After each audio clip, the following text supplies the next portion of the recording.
성경 말씀 보겠습니다. 성경 말씀은 구약 성경 출애굽기 32장 11절에서 13절 그리고 31절, 32절을 함께 보도록 하겠습니다.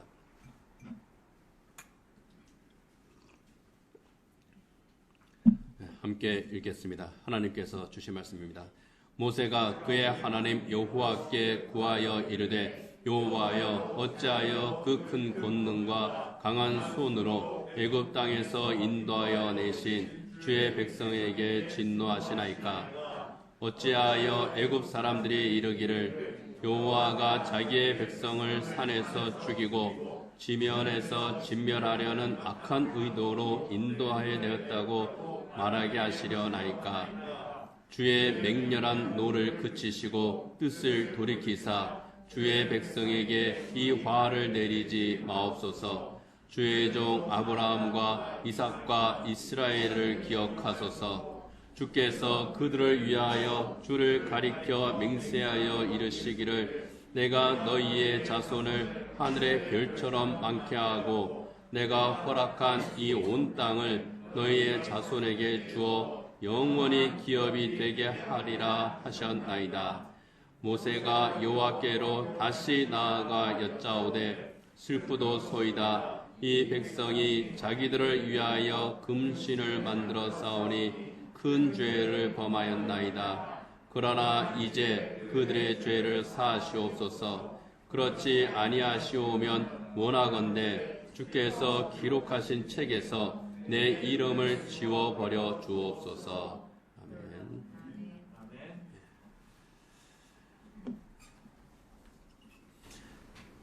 네, 아프리카 대륙에 라이베리아라고 하는 그 나라가 있습니다. 리비아에서 조금 내려오면 있는 나라인데요.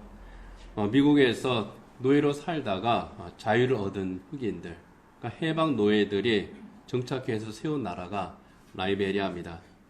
라이베리아는 자유의 나라다. 그런 뜻이죠. 자유를 얻은 사람들이 세운 나라. 참 좋은 뜻의 나라고, 그리고 참 노예에서 해방된 사람들이 세웠으니 이 나라는 정말 그 좋은 나라로 세워져 가야 되겠죠. 그런데 아이러니하게도 이 라이베리아로 이주했던 이 해방 노예들이 한 일은 끔찍했습니다. 노예 제도 때문에 희생당했던 이 사람들이 그 땅에다가 노예 제도를 이식한 겁니다. 원주민 흑인들을 자기들의 노예로 삼아버렸어요. 그리고 여전히 유럽이나 미국에는 노예 제도가 여전히 이제 있었습니다. 남북전쟁 전이었으니까요. 많은 흑인들을 노예로 수출했습니다.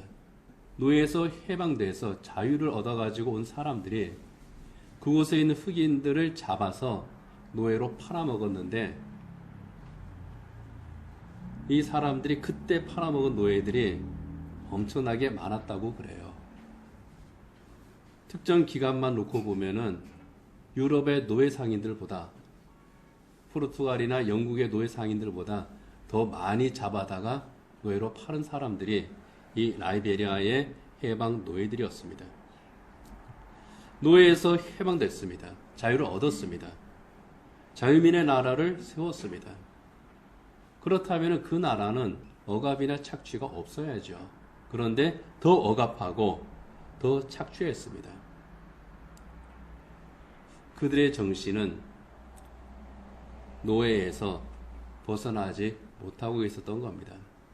노예 제도의 지배를 받고 있었던 거죠. 나라 이름은 자유민의 나라인데 그 나라는 노예의 나라였습니다. 출애굽한 이스라엘 민족이 비슷했습니다. 이집트에서 노예로 해방이 되었죠.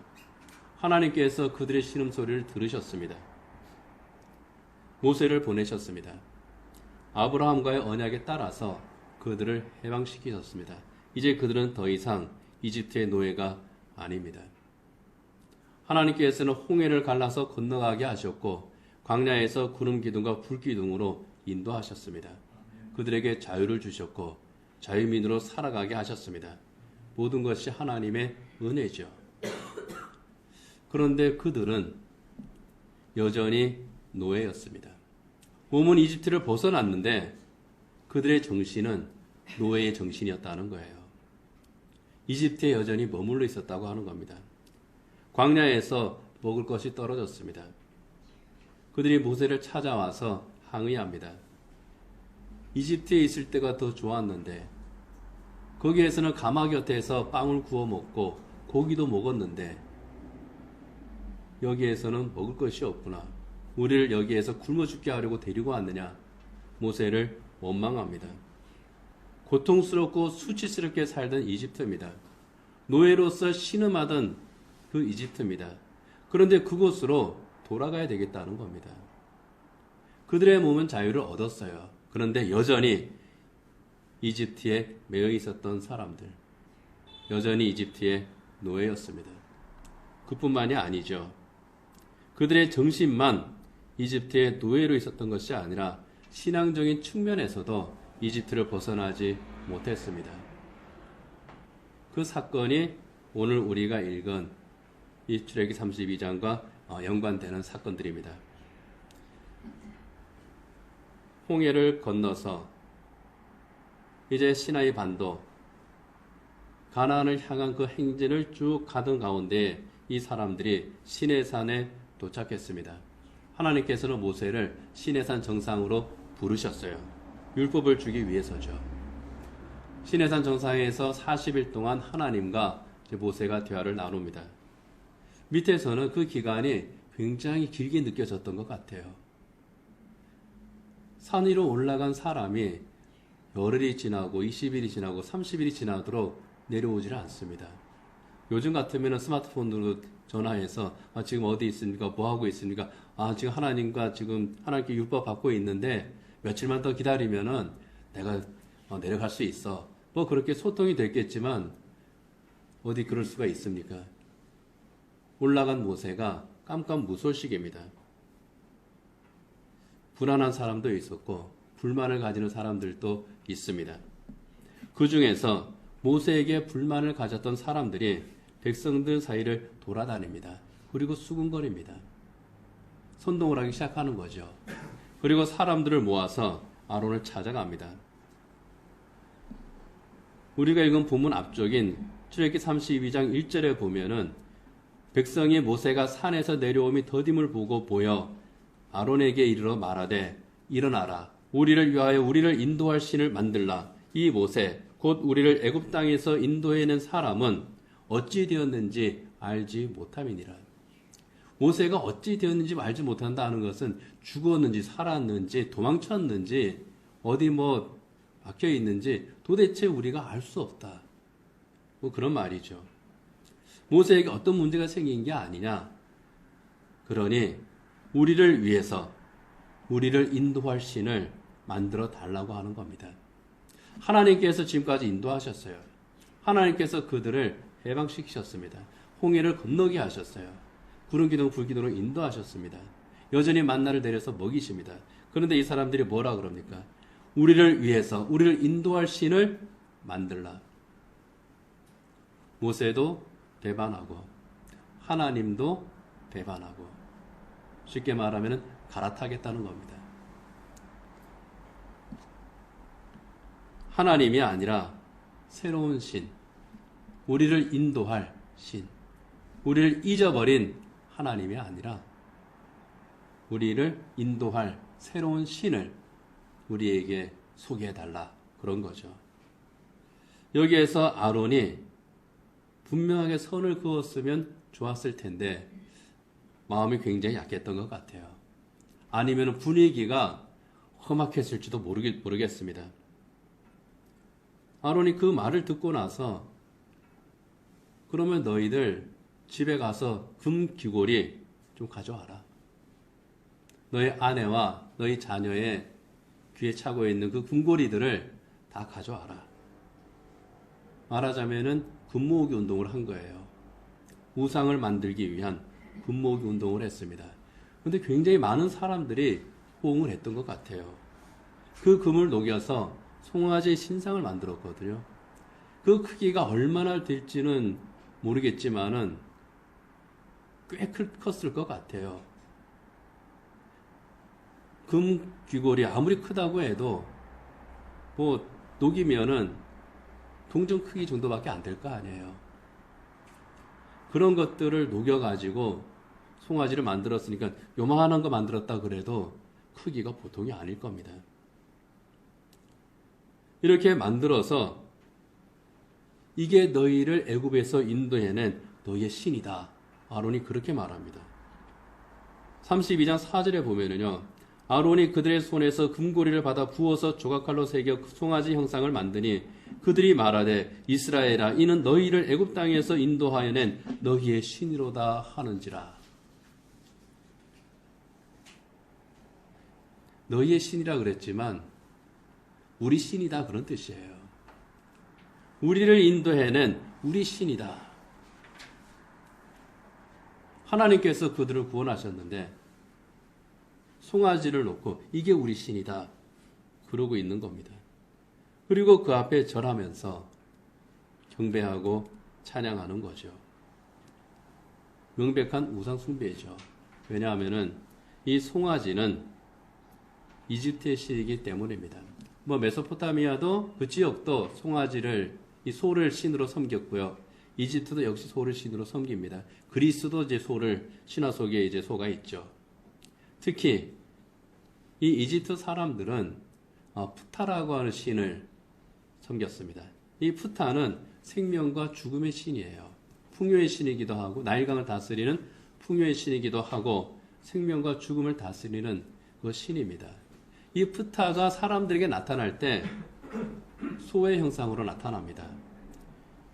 소의 형상으로 나타난 그 푸타 신을 아피스라고 그랬어요. 아피스, 뭐 만년필, 볼펜 이제 회사 아피스죠.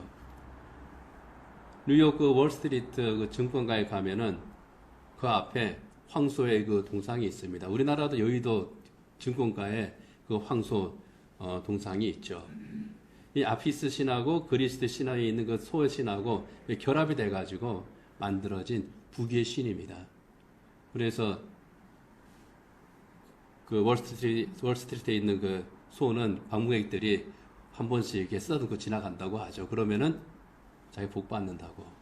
중국 사람들이 돼지 이렇게 이제 섬기는 식으로. 이 풍요의 신입니다. 이 아피스 신을 자기들의 신으로 생각하는 거예요. 거기에다 번제와 화목제를 드렸습니다. 왜 하필이면은 송아지 신을, 금송아지를 만들었을까? 어쩌면은 이스라엘 사람들이 애굽에 있을 때에 가장 친숙했던 이집트의 신이었을지도 모르겠습니다. 400년 동안 있으면서 오직 하나님만을 바라보는 그 신앙을 이들이 유지하지는 않았거든요. 신앙의 맥은 흐릅니다. 큰 맥은 흐르는데 상당수의 사람들이 이집트의 종교도 함께 믿고 있었던 그런 때라고 하는 거죠. 가장 친숙한 이집트의 신이었기 때문에 금송아지 우상을 만든 것이 아닐까. 여러 가지 형상 가운데에서 뭐 뱀신도 있고 그 이집트 그 파라오의 왕관에 보면은 그 코브라 있잖아요. 뱀은 지혜의 신입니다. 뱀의 신도 있고요. 독수리의 신도 있고 여러 가지 신이 있는데 하필이면 그 중에서 왜 황금송아지를 만들었을까? 가장 친숙했을 것이라 하는 거죠. 비록 몸은 이집트에서 해방되었지만은 정신과 신앙은 여전히 이집트에 매여 있었다 하는 거예요. 모든 것을 단절하고 이집트에서 떠났는데, 몸은 떠났는데, 홍해를 건넜는데, 여전히 자기들의 정신과 자기들의 신앙은 이집트에 두고 있었다는 거예요. 홍해를 건너지 못한 겁니다. 여전히 이집트의 노예였습니다. 그런 이스라엘을 보고 하나님께서 진노하시죠. 하나님의 살아계심과 은혜를 분명하게 체험하고 있으면서도 이집트의 노예에서 벗어나지 못하고 있는 그들에 대해서 실망하시는 거죠. 그래서 이들을 아예 진멸하고 새로운 언약 백성을 새로 만들겠다. 새로 새 출발하는 것이 오히려 더 낫겠다. 모세 너를 중심으로 해서 새로운 언약 백성을 내가 만들겠다. 그러시는 겁니다. 그때 모세가 하나님 앞에 간절히 탄원합니다. 하나님, 이 사람들 버리지 마십시오. 하는 게 모세의 기도의 중심이에요. 오늘 보면 11절에 13절을 제가 다시 읽으면요. 모세가 그의 하나님 여호와께 구하여 이르되 여호와여 어찌하여 그 큰 권능과 강한 손으로 애굽 땅에서 인도하여 내신 주의 백성에게 진노하시나이까? 어찌하여 애굽 사람들이 이르기를 여호와가 자기의 백성을 산에서 죽이고 지면에서 진멸하려는 악한 의도로 인도해 내었다고 말하게 하시려 하나이까? 주의 맹렬한 노를 그치시고 뜻을 돌이키사 주의 백성에게 이 화를 내리지 마옵소서. 주의 종 아브라함과 이삭과 이스라엘을 기억하소서. 주께서 그들을 위하여 주를 가리켜 맹세하여 이르시기를 내가 너희의 자손을 하늘의 별처럼 많게 하고 내가 허락한 이 온 땅을 너희의 자손에게 주어 영원한 기업이 되게 하리라 하셨나이다. 하나님께서 아브라함과 이삭과 야곱에게 하신 약속이 있지 않습니까? 그 후손을 하늘의 별처럼 많게 하고 하나님께서 허락하신 이 온 땅을 그들에게 주어서 영원한 기업이 되게 하겠다고 하지 않으셨습니까? 그들을 하나님의 백성이라고 부르지 않으셨습니까? 하나님, 그러니 이 사람들을 버리지 마시고 다시 기회를 주십시오. 다시 기회를 주십시오. 아주 간절하게 기도합니다. 하나님의 말씀에 의지해서 정말 간절히 기도합니다. 맹렬한 노를 그쳐달라고 하는 것은 분노의 방향을 바꾸어 달라는 거예요. 이스라엘에서 지금 막 분노하고 계시는데 그 분노를 이스라엘 향해서가 아니라 돌려주시기를. 이스라엘에게 이제 그 분노를 쏟지 않아 주시기를. 그리고 뜻을 돌이켜 달라고 하는 것은 뭐 마음 바꿔주세요. 이제 하는 것이지만은 자비를 베푸셔서 회복시켜 주십시오. 그런 뜻입니다. 생각만 바꾸는 게 아니라 이 사람들을 회복시켜 주십시오. 원문은 그런 뜻이에요. 이스라엘 민족이 하나님의 은혜로 구원을 받았고 지금도 하나님의 은혜를 여전히 입고 있으면서도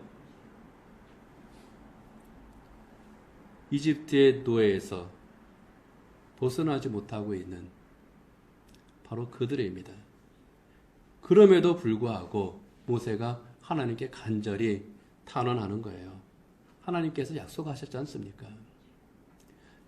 잘못한 건 맞고 죄인인 건 맞고 범죄한 건 맞고 하나님께서 분노하시는 것 당연하지만 그럼에도 불구하고 자비를 베풀어 주십시오.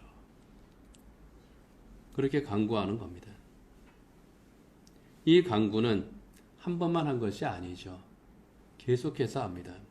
그 다음날 모세가 다시 하나님 앞에 나가서 기도합니다. 이게 31절, 32절입니다. 그 기도는 더 간절해요. 슬프도소이다. 이 백성이 자기들을 위하여 금신을 만들어 쌓으니 큰 죄를 범하였나이다. 그러나 이제 그들의 죄를 사하시옵소서. 그렇지 아니하시오면 원하건대 주께서 기록하신 책에서 내 이름을 지워버려 주옵소서. 자기 죄 아니에요. 이 사람들의 죄입니다. 시내산에서 내려와서 보니까 이 이스라엘의 범죄가 정말 심각했습니다. 하나님께서 진노하시는 것이, 심판하시는 것이 당연할 정도로 심각했습니다. 그런데 모세가 어떻게 합니까? 그들을 품고 하나님 앞에 다시 엎드리는 겁니다. 그들의 죄를 용서해 주시기를 하나님 앞에 간구하는 겁니다. 그러면서 어떻게 기도합니까? 이들의 죄를 용서해 주십시오. 그런데 그렇지 아니하시오면 원하건대 주의 기록하신 책에서 내 이름을 지워버려 주옵소서. 내 이름을 지워달라는 거 뭡니까? 하나님하고 거래하자는 게 아니에요. 저 사람들 용서하지 않고 버리실 거면 저도 같이 버려주세요. 땡깡 부리는 게 아니에요. 그만큼 이스라엘 민족을 사랑하고 있었음을 의미합니다.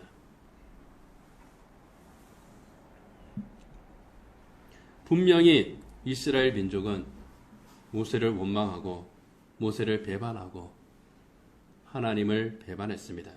그럼에도 불구하고 어떻게 합니까? 그들을 가슴에 품어요. 그리고 그들의 죄를 용서해 주시고 구원해 주시기를 하나님 앞에 간절하게 기도하는 겁니다. 주께서 기록하신 책에서 내 이름을 지워버려 주옵소서 하는 것은 그만큼 간절한 표현입니다. 내 목숨을 하나님 앞에 드리는 거예요.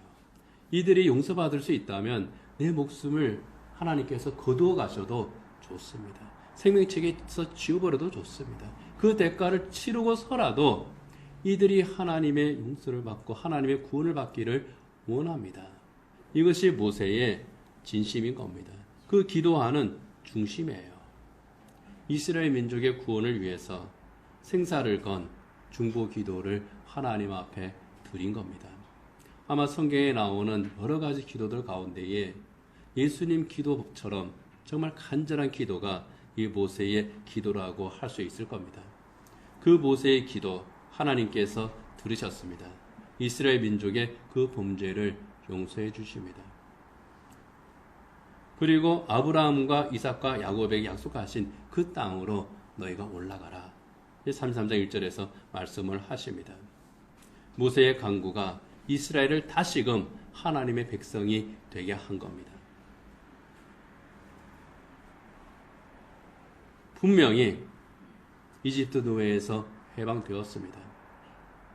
그들은 하나님의 백성으로 광야를 지나가고 있습니다. 그런데 어떻습니까? 몸은 이집트를 벗어났는데 여전히 노예 정신으로 살았던 것이 이스라엘 민족입니다.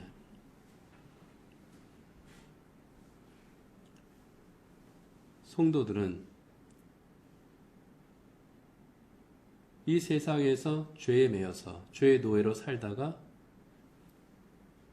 하나님의 자녀가 됐죠. 구원을 받았죠. 그러면 죄와 단절된 삶을 살아야 됩니다.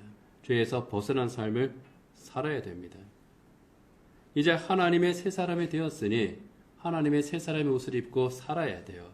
그렇지만 여전히 옛사람의 옷을 벗지 못하고 세상에 매여서 살아가는 사람들, 실제적으로 죄의 종으로 살아가고 있는 그러한 사람들 많이 있습니다.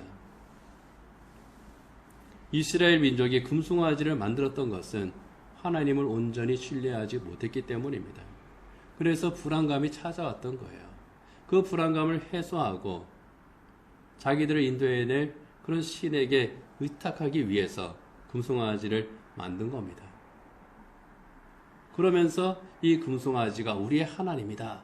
그러면서 그 앞에 번제를 드리고 화목제를 드렸던 거예요.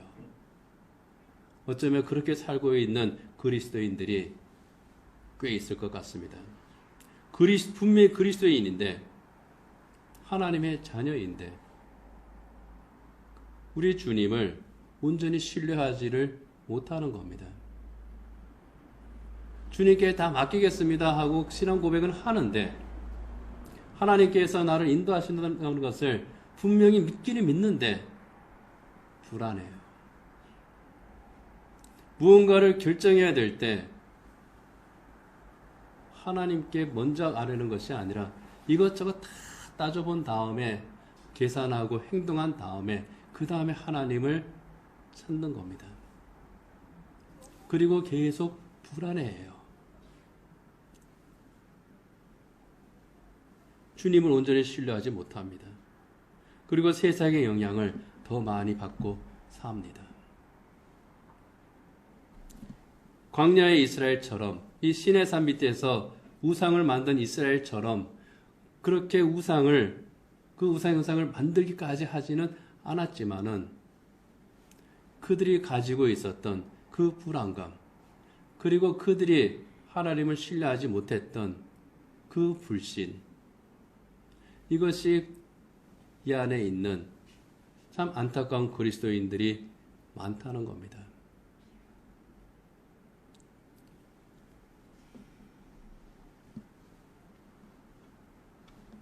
그리고 여전히 구원받지 못한 또 그런 사람들이 있습니다.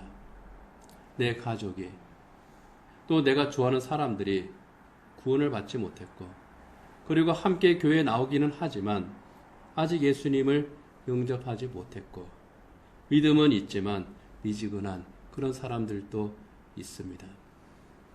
여전히 세상에 매여 있는 그러한 사람들이 있습니다.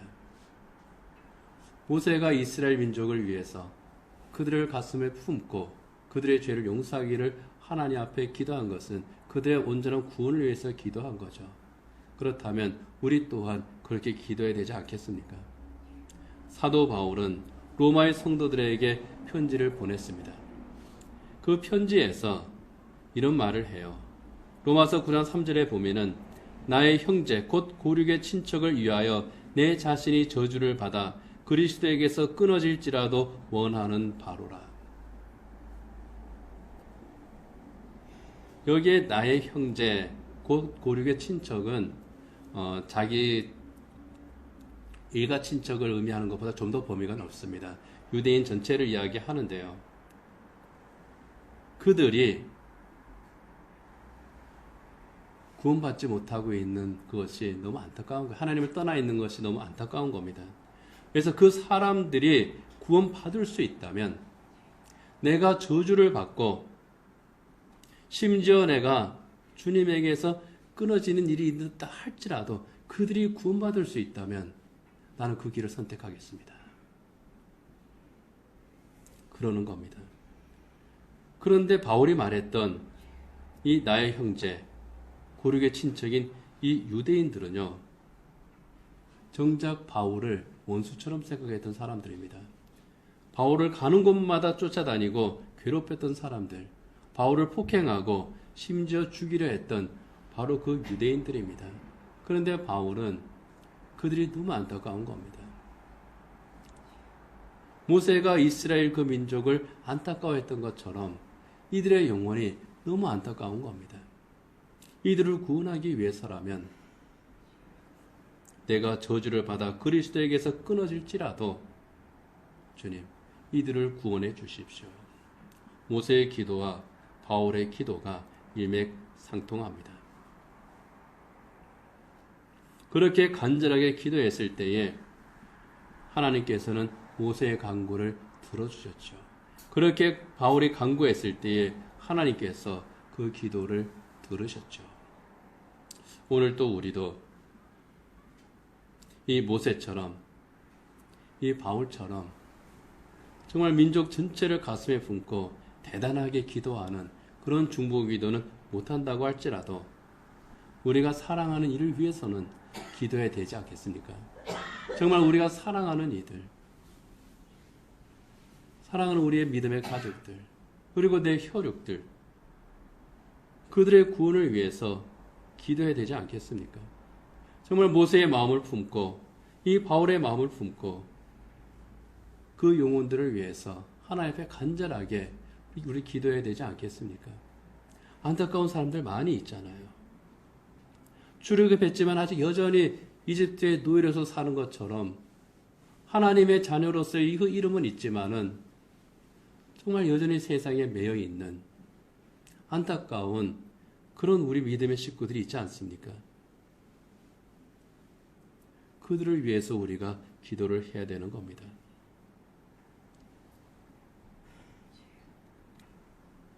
그들을 위해서 정말 모세가 생사를 건 그 기도, 하나님, 내 이름을 하나님의 책에서 지워주십시오. 차라리 내가 저주를 받을지라도 저들이 구원받았으면 좋겠습니다.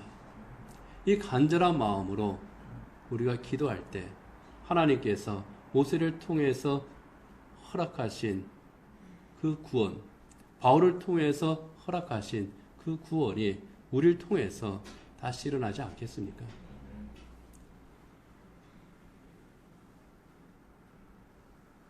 그렇게 한 영혼을 위해서 우리가 기도할 때 정말 우리 교회의 빈자리가 채워지는 역사가 일어나지 않겠습니까? 단순히 이 빈자리가 채워지는 것이 아니라 그 자리는 하나님 나라에서의 그 사람의 자리잖아요.